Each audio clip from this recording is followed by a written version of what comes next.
Bună ziua, astăzi vă prezint prima tabletă de la Asus în parteneria cu Google, și anume Asus Google Nexus 7. Acesta este ambalajul în care vine împachetată tableta. Așa. Aici avem tableta. Setul de accesorii este compus doar din cablu USB și încărcător. Așa. Revenim la tabletă, începem cu designul. Tableta are un design unic. Și când spun unic, mă refer la faptul că nu am văzut până acum o tabletă care să aibă spatele cauciucat. Spatele este cauciucat, cum am spus, și are niște puncte, după cum vedeți pe spate, pentru a oferi o senzație mai plăcută și un grip mai bun. Bineînțeles că dă și un aspect vizual îmbunătățit tabletei. Tableta este destul de subțire. Are doar 10,5 mm grosime. Aici avem mufa pentru încărcător. Aici avem o mufă pentru căști. Aici avem mufă pentru dock. Se vinde dock separat de la Asus, este dock oficial. Așa, în partea dreaptă a tabletei sus avem butonul pentru pornirea și oprirea tabletei.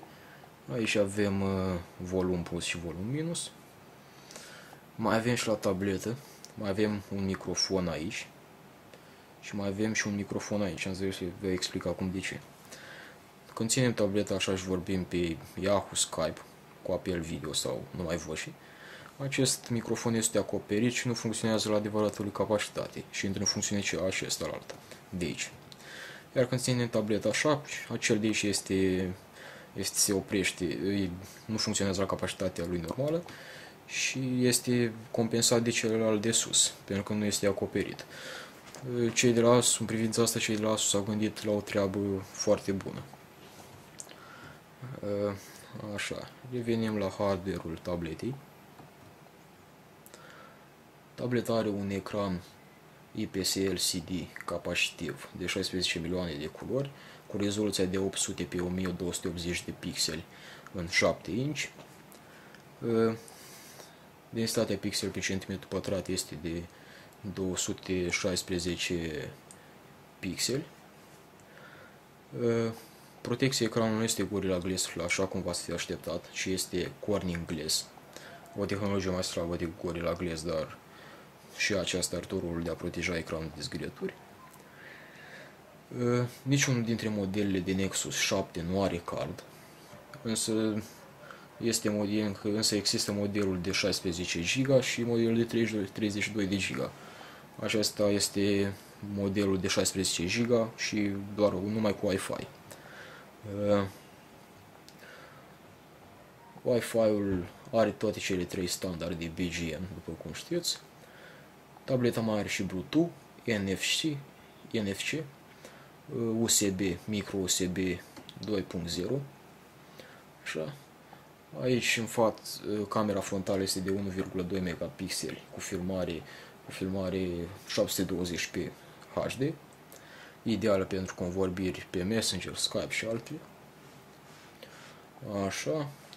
Tableta vine echipată cu Android 4.2.1. Bine, asta a venit cu Android 4.1, dar și-a făcut update după ce am conectat-o la o sursă de wireless. Ca performanță, tableta este echipată cu un procesor Nvidia Tegra 3 quad-core 1,2 GHz Cortex A9 plus un accelerator grafic ULP GeForce. Iar împreună acest procesor cu acest accelerator grafic rezultă o performanță la un nivel foarte, foarte înalt. Iar pentru entuziaști, acest procesor de 1,2 al tabletei se poate duce cu un custom ROM și un kernel modificat până în 2,1 GHz. Asta doar pentru entuziaști. Tableta are 4 senzori, și anume accelerometru, giroscop, senzor de proximitate și busolă.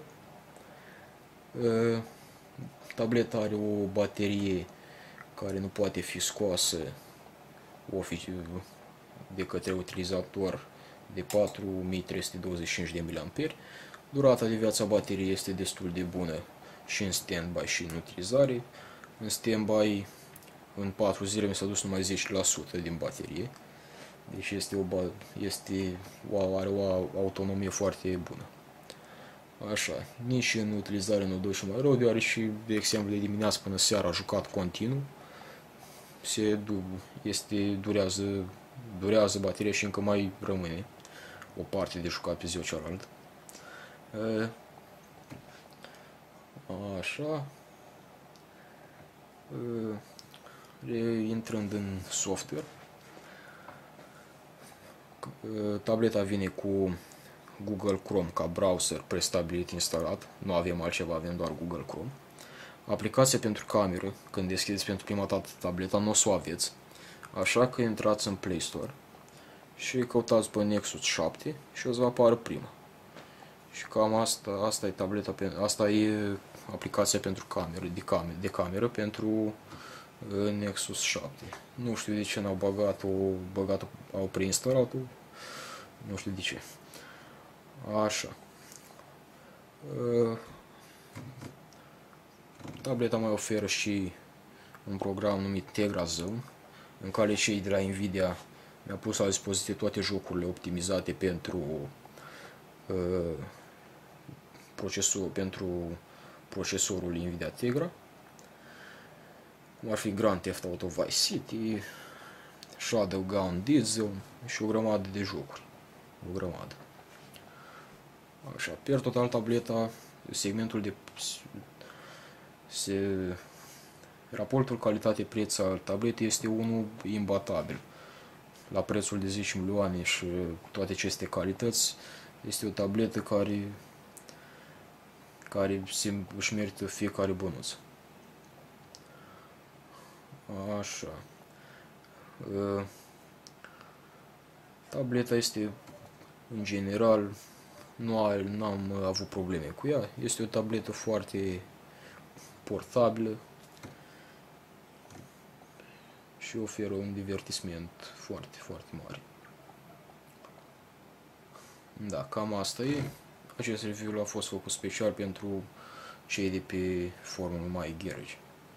Cam asta a fost. O zi bună!